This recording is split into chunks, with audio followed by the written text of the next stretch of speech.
Now, what's a little bit different about this is that, by and large, to do this, you've got to be an expert on scraping.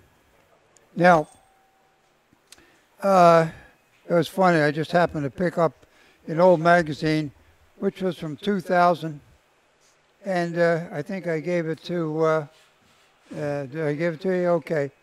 And it's interesting to see the difference between what we believe to be right in 2000 and what we believe is right today. Now, of course, one of the major contributors to that has been Cindy Drozda.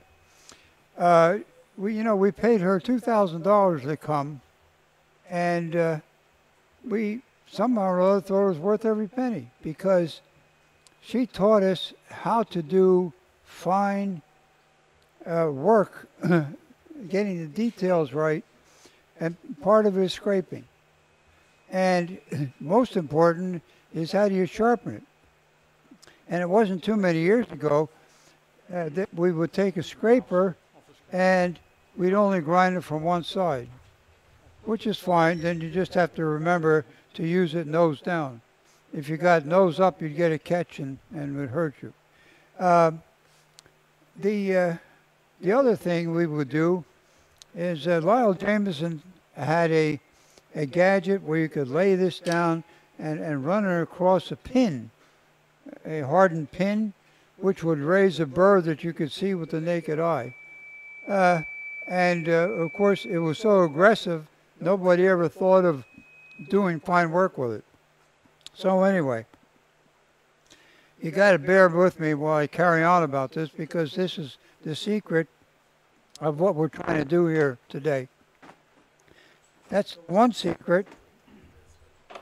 The other secret is you got to clamp it solid. There's no way you can take a piece, do a proper tenon, hold it by the tenon, and do an inlay. It's going to wobble too much. You just can't. You can't do it. So the ways to do it, well, of course, you can use a vacuum chuck. Whether you turn the vacuum on or off doesn't really matter, because that big mass of metal is damping out the vibrations. So you can do it. Now, in this case, since this lathe doesn't have a vacuum attachment, I did it the old-fashioned way. I took a piece of wood and put a faceplate on it. Now, once the faceplate is on, now I can really true it, right? I can get this exactly round, and I can cut that groove without any tear out, because I want that groove to match up with the groove in here. So these two grooves match, then all I got to do is bring the tailstock up, and I've already burned a big mark in the tailstock. So that means that I can put this on here just like that, and it fits right in. I can bring this up. It fits right into where it was. And when I tighten it, it should run true. We don't need that, do we? That'll mess it up.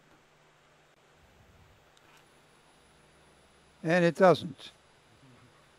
So what happened here? Well, obviously, between the time I did it this morning and now, the thing has warped. So I'm going to just try it again, see if I can get it better. No, I can't. So I just make believe I'm starting from scratch with this, and which means that the first thing I'm going to do is I'm going to turn this, and I've already made one big mistake, and that big mistake is I should have measured the moisture content and put it in the beads overnight. The desiccant beads would have at least gotten the surface nice and dry at 10 or thereabouts. Now, why doesn't that mean too much? Because you get a 1/16 of an inch below the surface, and the moisture content goes up by 2 or 3%, because wood only dries at the rate of 1 inch per year with drying. Now, you can accelerate it with all the tricks. You can microwave it, you can boil it in alcohol, you can do all this stuff, and it might accelerate it, but it doesn't really take the place of just simply waiting for nature to take its course. And as I told you before, when I started selling bowls by number, and bear in mind I was turning probably 40 or 50 a week, and I had all the rafters full of bowls roughed out, and I was a year ahead, which meant that they spent a year up there. Okay, enough of this carrying on. Let me see if I can't show you what we now have to do with it. So I'm taking a bowl gouge, about a 45 degree, and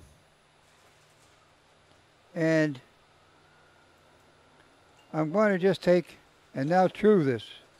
A cut right off the nose.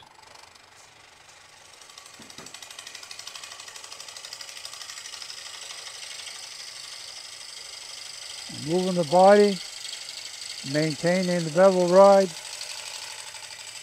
Now it's starting to bounce. No bounce. Okay, I'll finish it out and let's see how good it is. And we can see that, oh boy, not very good, is it? And look at the tear out. So right here is a tear out that you know you're going to get if you allow, as soon as you hear the tool bounce, tear out is it.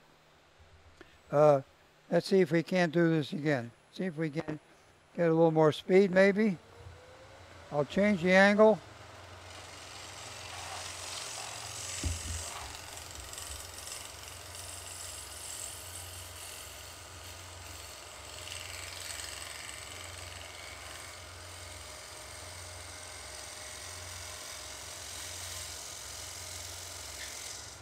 And once again, as the shavings tell you, that couldn't have been all that bad. And what do you know? There's still a little tear out there. We're going to get rid of that elsewhere. And of course, we would expect it right at the very edge. But not too bad. Okay.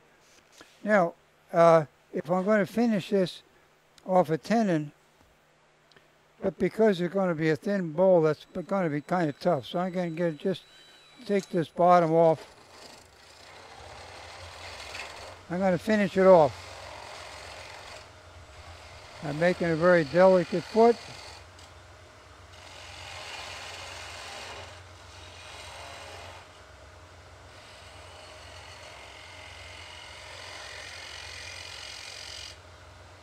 Now, see if we can make one more cut. By the way, I'm running this thing 1300 RPM. I certainly could change it faster, but I think if I do this right, I'm going to be all right.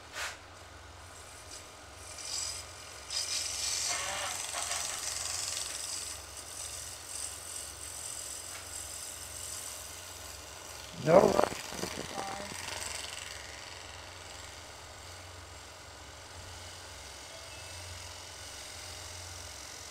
Okay. I think we seem to be holding our own. Yeah, that'll stand out. And you can see now, as you start to get less tear out, all of a sudden the subtleties in the grain begin to show up. When you polish this, you're going to end up with chatoyance that you didn't expect. All good stuff. All right, so now I'm going to take and prepare this for an inlay, and I will now square this off because I have to do it square. I have to do it square to the surface. If I do it at an angle, then it has to bend, and it doesn't like to do that. So let's see if we can't make this happen.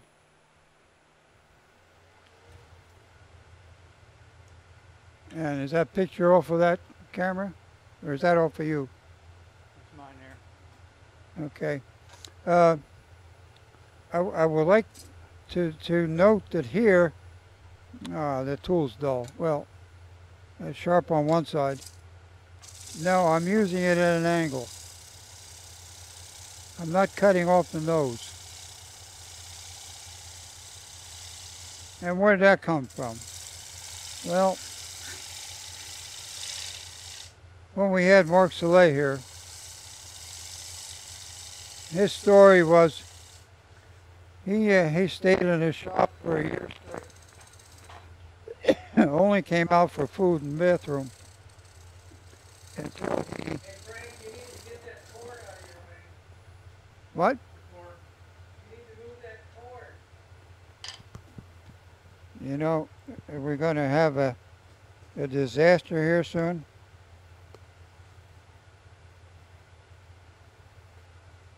How's that?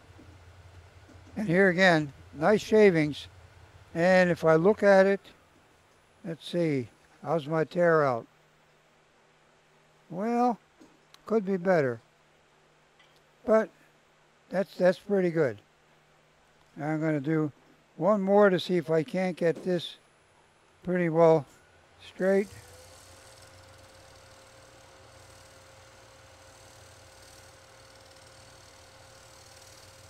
Nah, that tool is history. Try this one.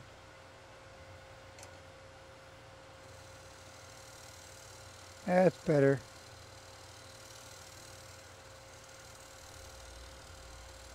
So I'm just carefully trying to take the finest pieces off. Now at this point, we're going to reach for a scraper. Now this is normally an outside scraper. You notice I've ground this with a very, very slight radius. A lot of people use it flat. I always like a little radius. And well, there's a little burr. But before I do anything, I always turn on the grinder. Now you notice I've dressed the wheel as 150 grit. I'm laying this on there.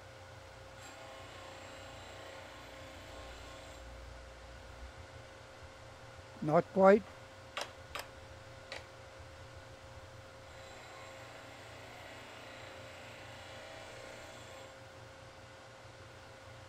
Almost.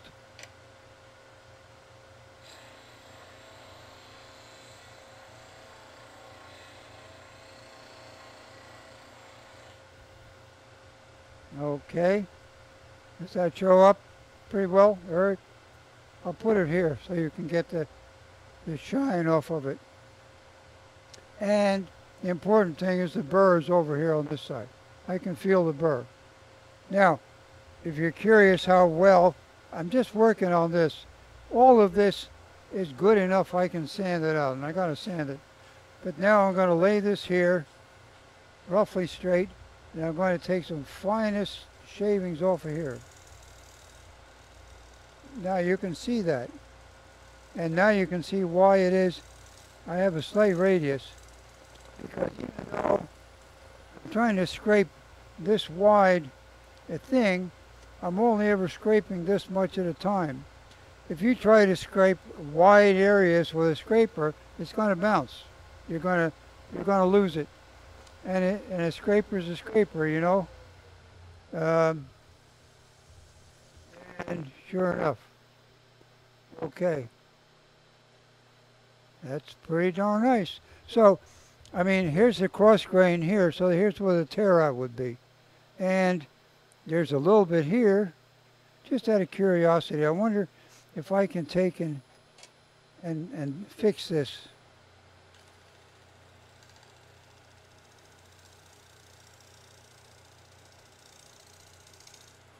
Now, why am I doing this? Just for my own fun. I had a good burr on this tool, very light touch, and if anything, I made the tear out worse. And now, did I expect that? Of course I expected that. I mean, no scraper is ever going to be as good as a slice. A slice and cut, but that's all right. It'll sand out. It's good enough. Okay, let's go back to working on this. So now I'm going to take the time to try, and by the way, the reason they don't go in here with the cutting edge up is that they fall out. So so let's we do that. Okay, so we got all kinds of variations, and you know you can scrape with many things. I first thought that, and here's a 1/4 inch parting tool, ground to the 70-degree included angle that Cindy talked about. And if I try to open, now I'm going to look for about a 1/4 inch. So if I put this here, I should be able to do pretty well. And no, I did not do very well at all, because I was trying to do too wide a cut. So I got to cut it down to something less. So we'll put that 1/4 inch aside, and we'll start working with a couple of other tools here. Now you notice that one of the tools we use a lot is a Bedan, classic Bedan.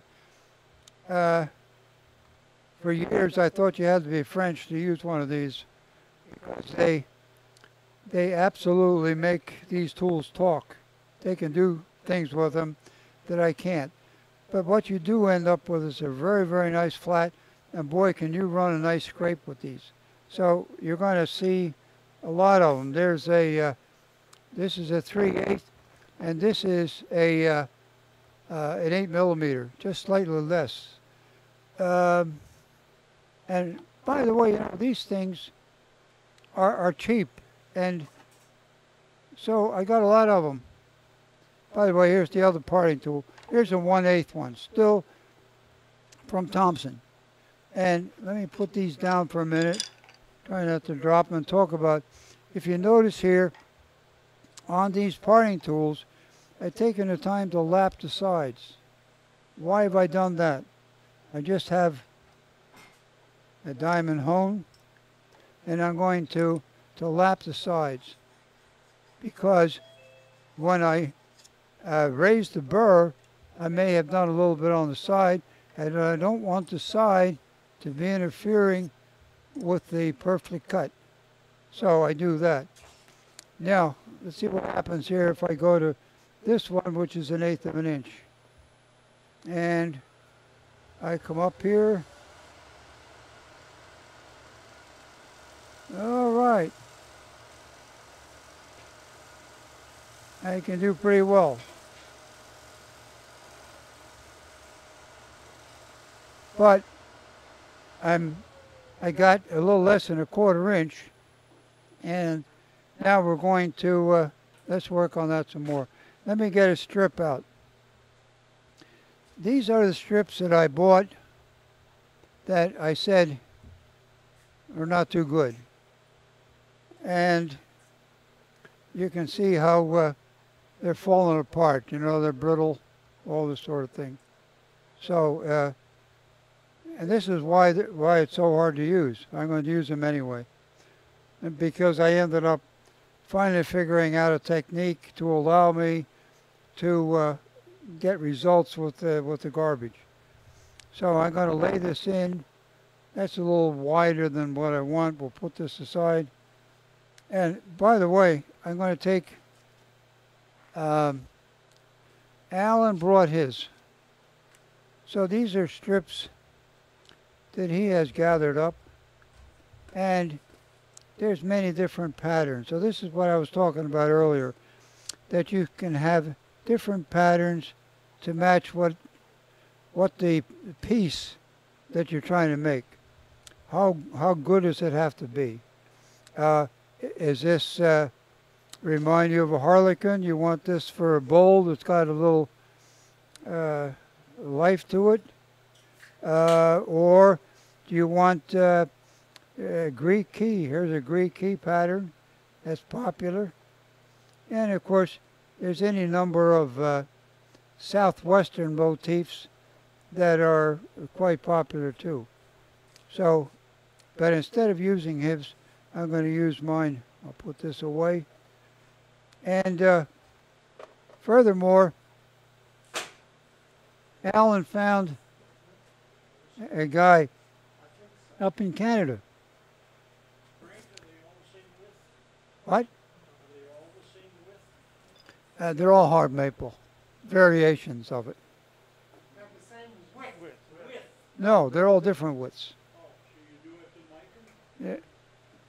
Well, yeah, more than that. I mean, you want these things to fit just so, and that's the other problem with my junk is they're not straight. They're going to warp a little bit, so you got to force them straight. Mess. But these are from Canada. So, for instance, here's a typical rosette that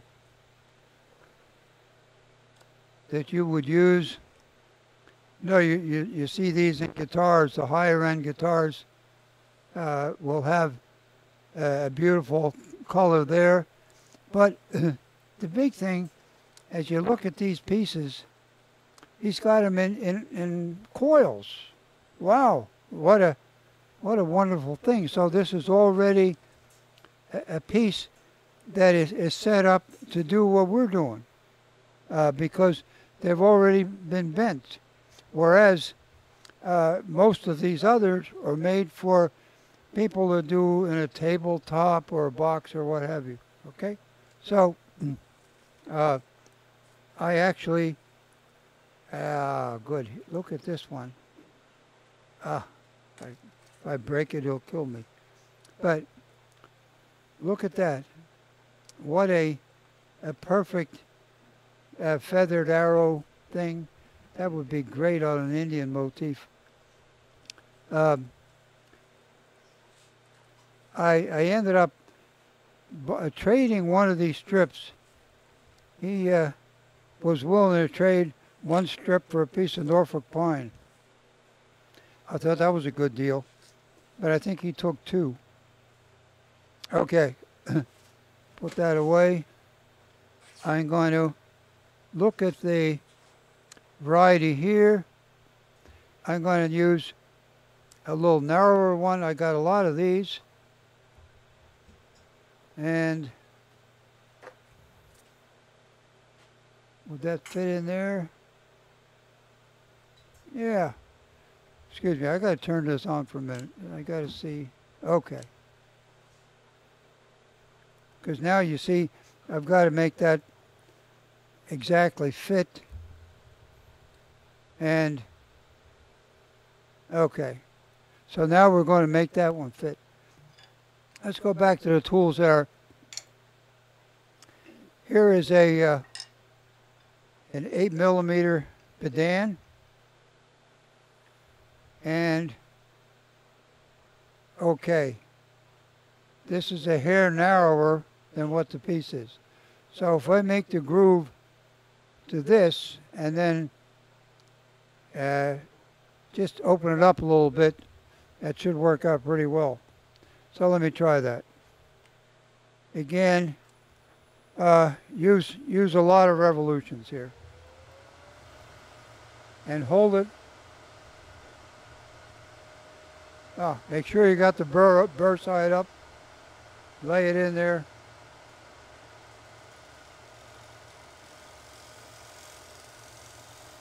I'm doing each corner back and forth.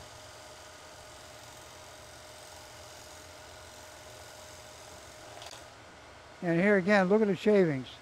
These are as tissue paper-like as I can get.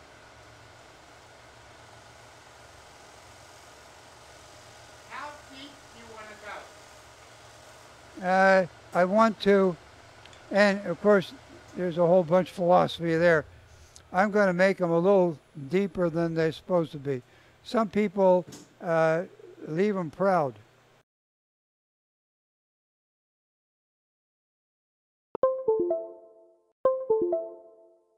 So let's see how close I come. No, we're not even close. Okay, now I want this really corner to be very accurately cut. And I can do it one of several ways. But here's again, an 8mm Badan that I have cut the corner away from. Now that corner cut means that I can come very close to the edge. So I'm going to enlarge this just a little bit.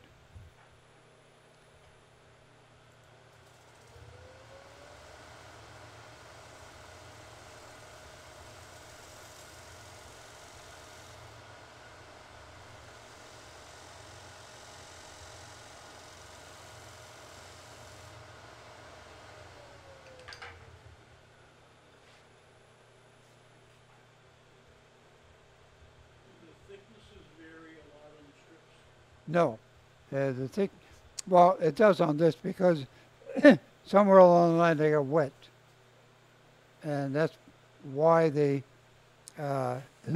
things aren't as they should be. Now I'm going to go back here to a narrower parting tool, and I want to get just a little bit of a burr on this.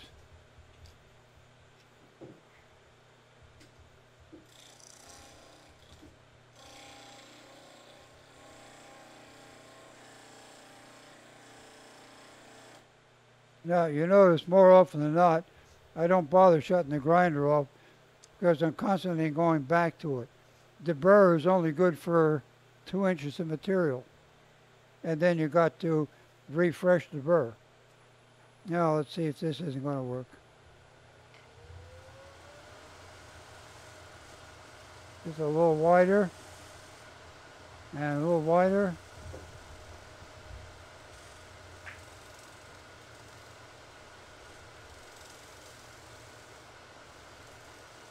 Okay. And you caught me again. Tools laying on the bench. I mean, I don't know if I'm ever going to be able to break that habit. Maybe if I make myself a nice stand like Larry did, I'll put things back in the hole where they should live. Not quite. So, you know, I'm sneaking up on it. Am I showing off? Now, this is why I normally do it. And it's like, you know, if you're making a lidded box, you're going to spend a lot of time getting the fit just right. Same thing here.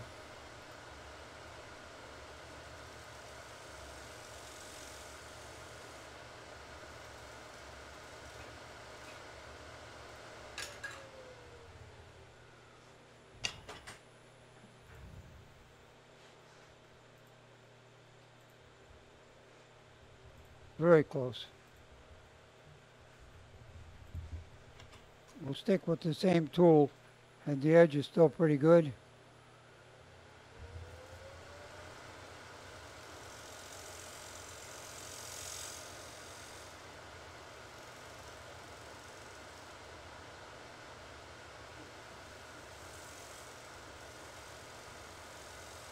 And I can't maintain the tight fit.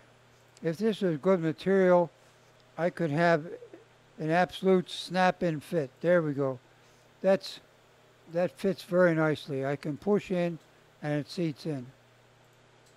All right. So we're going to start with dealing with this thing. And the first step, take a popsicle stick and I lay this out and I lay the tool out. Now, look at this pattern. Can you pick that up, Eric, how you can see the different patterns as you go along? And by the way, it's not very smooth, but when this thing comes all the way around, I would like to be able to match it up so that it looks like it was a continuous thing. Now, Is that possible? Well, yeah. Does it work? Well, yeah, sometimes. But if I go to the dark color here, right there. So if I start this piece right there, okay. I'm going to cut through, sharp chisel. I'm glad I had these. You know, I don't use bench chisel much anymore. And I've saved these because a guy gave them to me.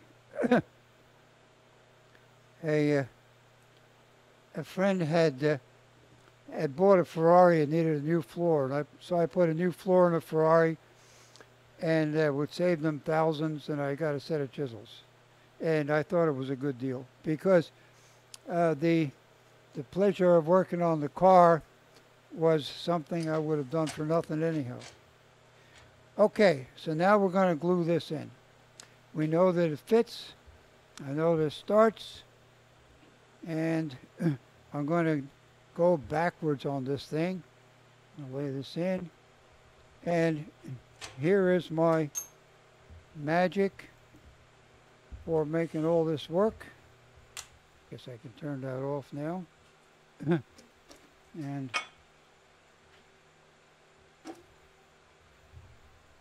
okay, where's my roller? Oh, it's still over in the other room, I bet. Sorry about that.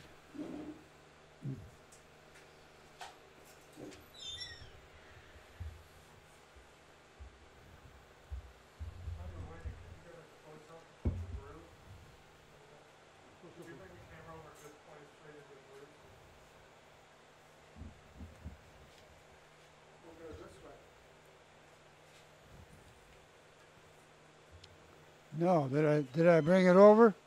And did I lose it? Is that the end of the demo? Got to be here somewhere.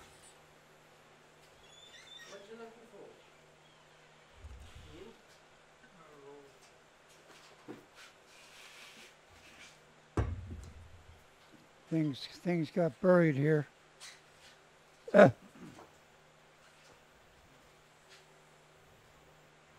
Oh, come on. Guys, it's well, I guess I can make another one.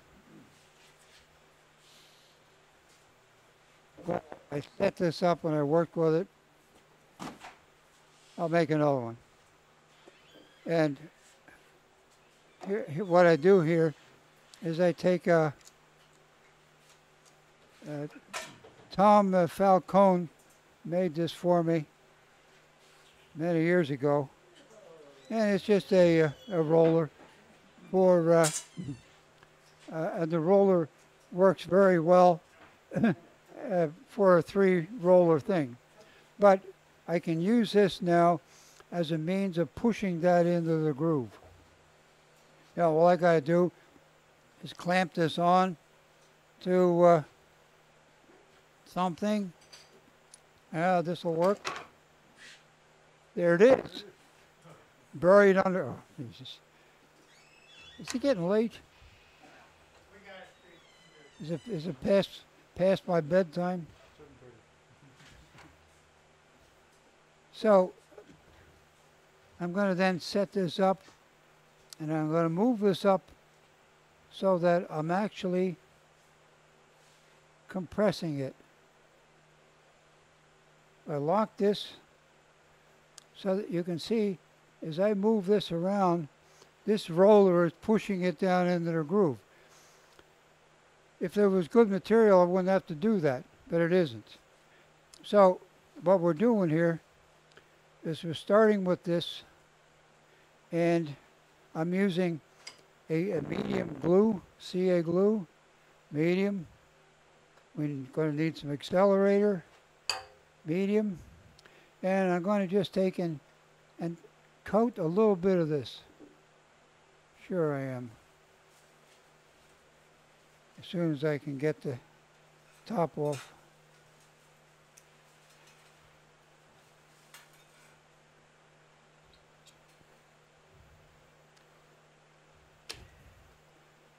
because I want a nice even tip on there.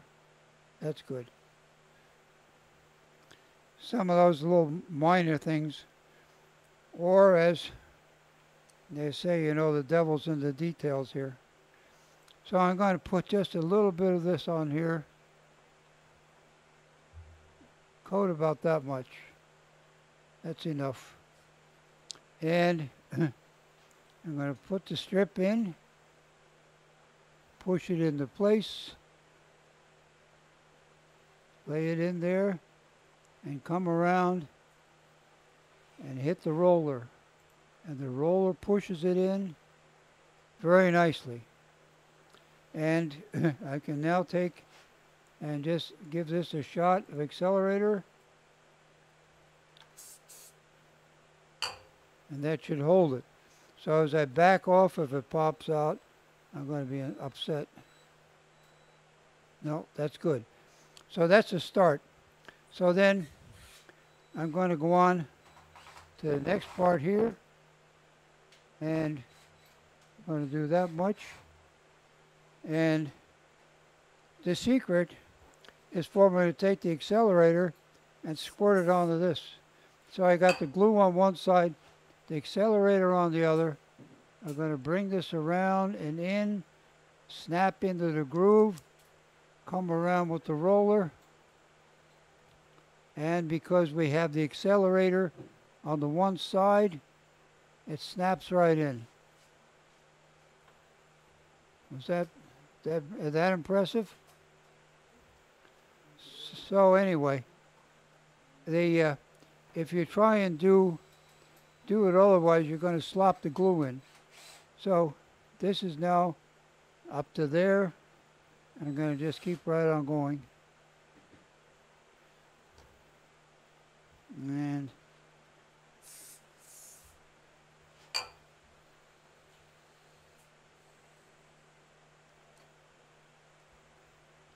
remember I told you that the strip is warped. I got to be careful here. So I'm putting just enough glue in so that the roller squeezes it out.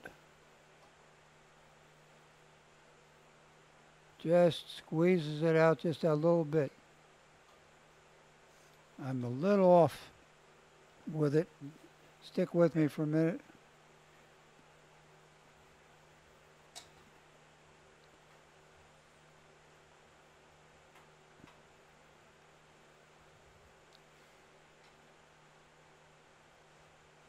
Somehow or another, it because it was warped, it slipped off to the side, so I had to push it in. Okay. Now, I can do a little bit more. Sometimes it's easier to spread it, take some popsicle sticks and spread the glue more evenly. I do that. I can do a little bit more. And again, spray the accelerator on. Hold it right in the groove. Make sure it seats in the groove. Get in there and come around and let the roller push it in.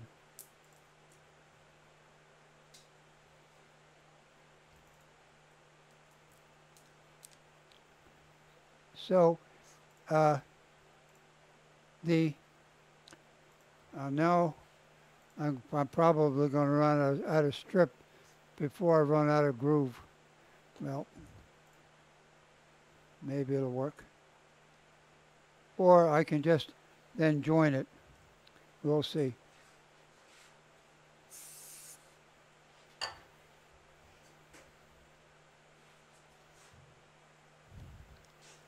So, I mean, this is a little bit fussy, and but in order to get it in there clean, you got to force it into the groove. And oh, will you look at that? Huh? Do I have enough left? I guess I must have done something right today. Okay.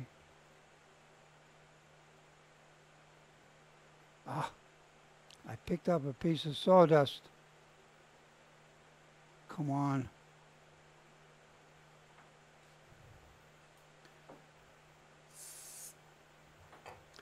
Let's hope that doesn't break up the rhythm.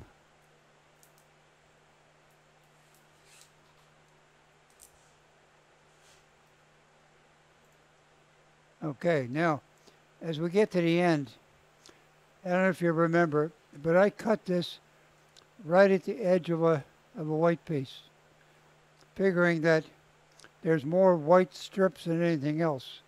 So if I'm lucky, I should be able to catch it.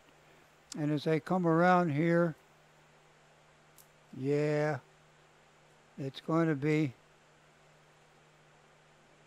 just about right. Okay, so to finish it,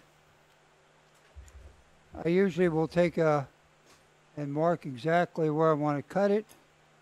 Pencil.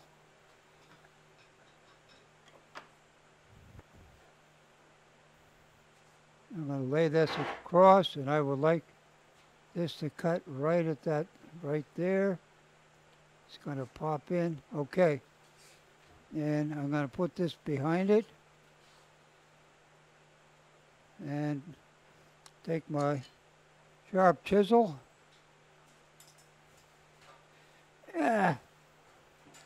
Bend over. It's good for my back.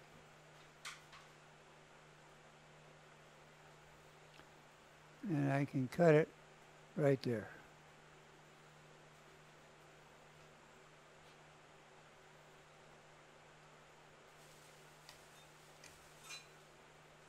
A nice clean cut. Many people also will take, and where I cut it, just a little bit long. So, what do? Well, I take, again, my popsicle stick and some sandpaper, usually 180 or thereabouts. And now this is a little fine, but you see I can take and sand this down to the point where it just fits.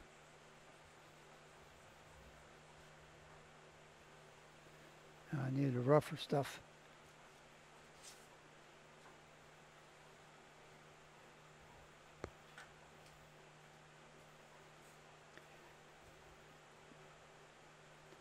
So now is not the time to rush it.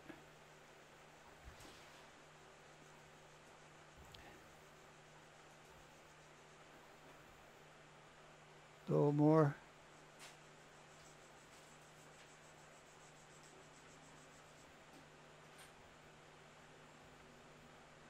Yeah, I cut that too long, so I have no choice. I can't try to cut it again. I gotta grind it away.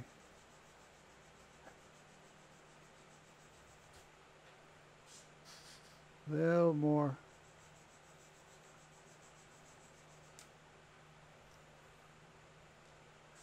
But that means that my carefully planned spot, not good. Well,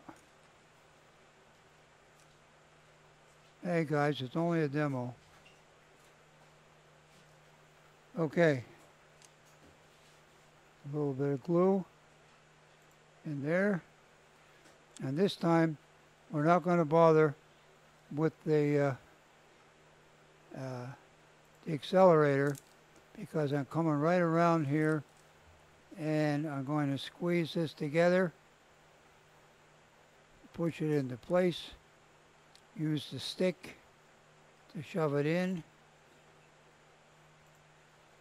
and darn if the thing didn't come apart. Well, you know, some days this is not going to be good. But now I'm seating that. Okay, so now we have, if you go around this, that's looking pretty good. But if you recall, I did not glue this continuously. I did blah, blah, blah. And I did that because if you do it continuously, you really got to be a whole lot more careful, which Alan typically would be more careful, and he would make sure that he was using not a popsicle stick, but a chopstick, and he would push in, push in, push in. But the trouble is the glue would ooze out and stick to the popsicles or the, and if you look at his pieces, they're good, but as you run your fingers around, there's a few little bumps there. Now I got some bumps there too. But that one problem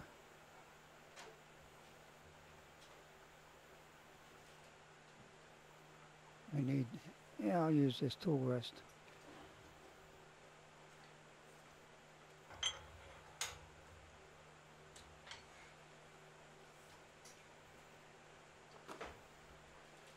Now, did I have this running true? Well, I think I did. Now we're going to find out. I'm going to come around here on that one, and there's a that had the problem, and I'm going to see if I can't just shave a little bit more off of that, because I'm going to now try and see if I can scrape the whole thing. And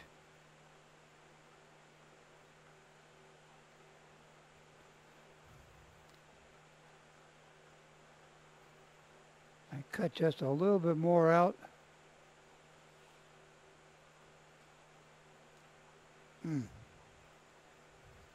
Just trying to get that little knot out. I can push it in.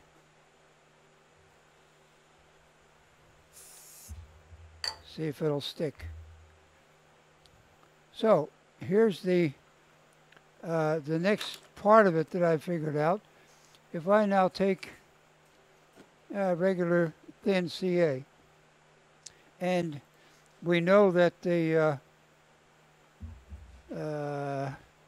blue stuff, well, never mind, I'll use this. This will do. But the blue shop towels don't allow the CA to dry as fast. So I'm going to have to be careful here, or else I'm going to dry my finger in. So I'm going to start again, and I'm going to put some of this thin in here. I'm going to coat the whole thing. And because it's thin, this is soaking in. Hopefully, it's soaking right through the piece. And I'm getting uniform coating. So this should hold it in place in the areas where I had gaps in the glue. And I try to wipe it off because I don't want any more on here than is necessary. And yeah, there I was sloppy. Yeah, caught me. Anyway, that's okay. Now we'll see what happens. So this suddenly, now the color is the same. Remember before when we looked at it, because some had gotten soaked, the color was different. By soaking it in the thin CA, now the color is more uniform. Now we're going to see how effectively I can manage to scrape it. And I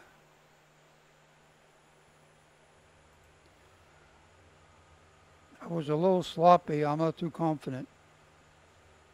Let's see.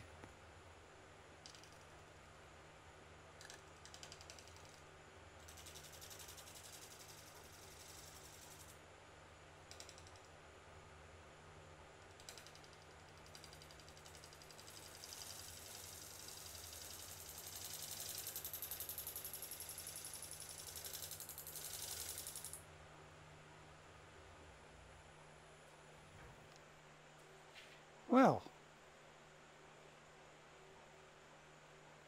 well. Now, you may have missed one little trick here, and that is that I did not use the accelerator on this thin coat. And because if you use the accelerator, it's going to bubble. And I don't want it to bubble.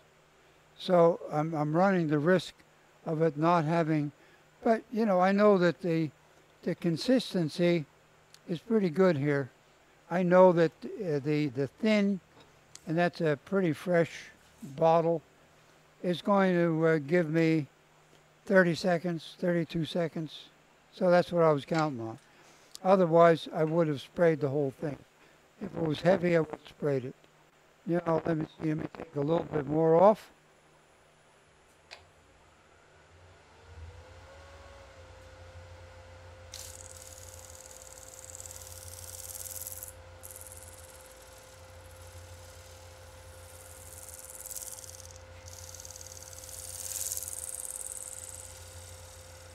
All right.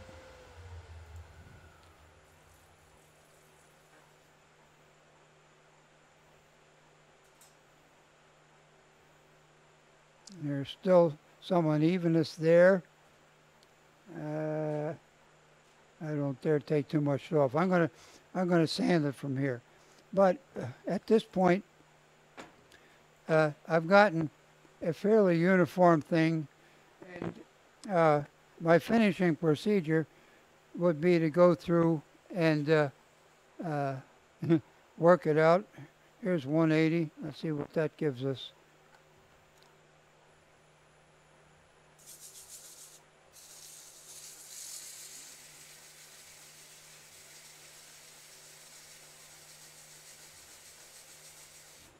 So I want to try and get this smooth enough so I can coat the whole thing with 3408. Because I know that the 3408 is also cyanoacrylate, and it's going to get into nooks and crannies.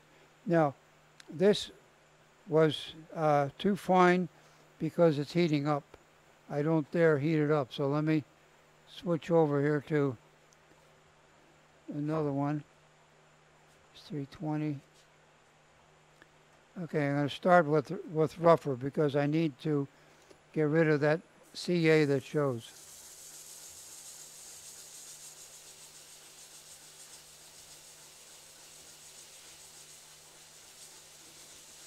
Now you got another problem facing you, and that is that the hardness of the material varies, and because the hardness of the material changes, I'm getting a cramp in here. Hang on, guys.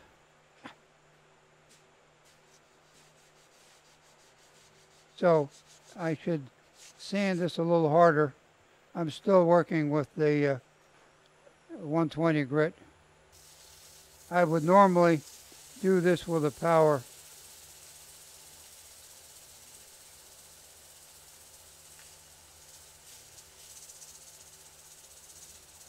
Now at this point you're going to end up with the strips getting close, but it's hot. I can't do it anymore for a minute. Let it cool off because I'm close, and if I can just do a little more judicious sanding here, just to get rid of the shine that's showing.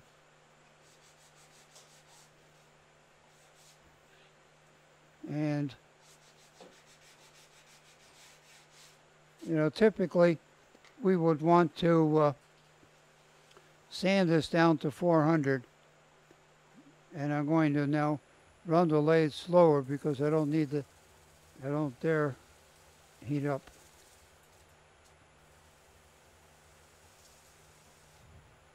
As with any sanding of this sort, your problem is how do you get rid of the swarf? I mean, if the dust can't get away, you know that it's not going to cut clean.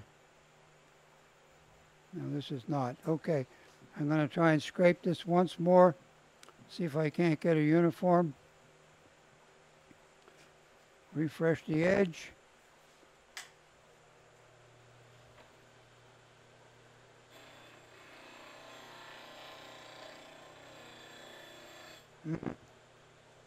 Doesn't sound right. Wait a minute.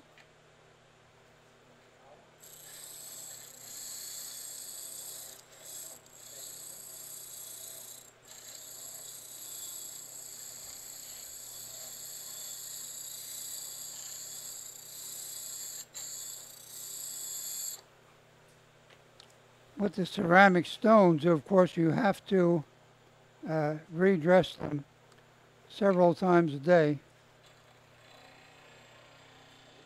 That's better.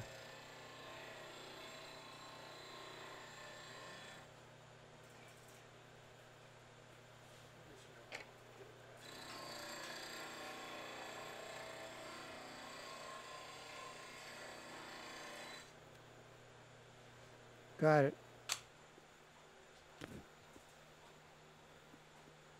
So I'm trying to get this color uniform enough to coat it with 3408.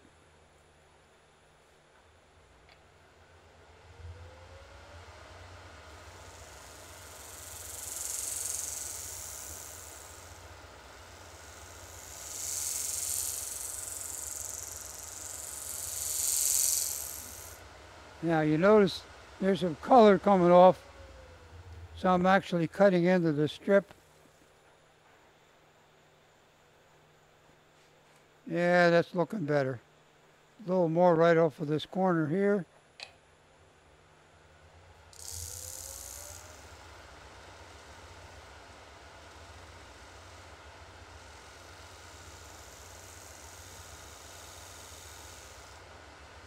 And I'll be darned, it took that edge right off. The tool is dull. Okay. Now, I'll finish that off with a coat of 3408.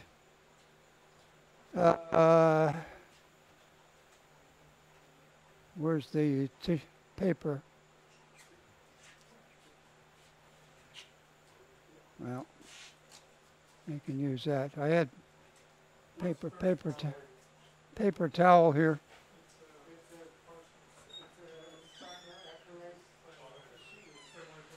See it? No. Okay.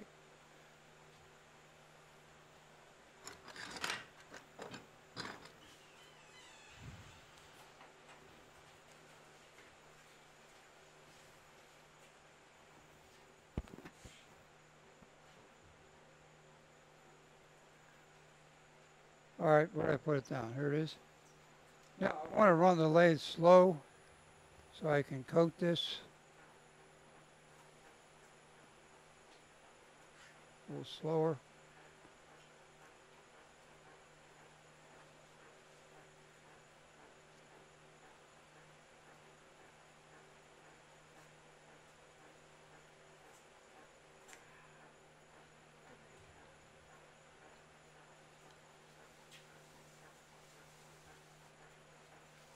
Wipe, wipe, wipe.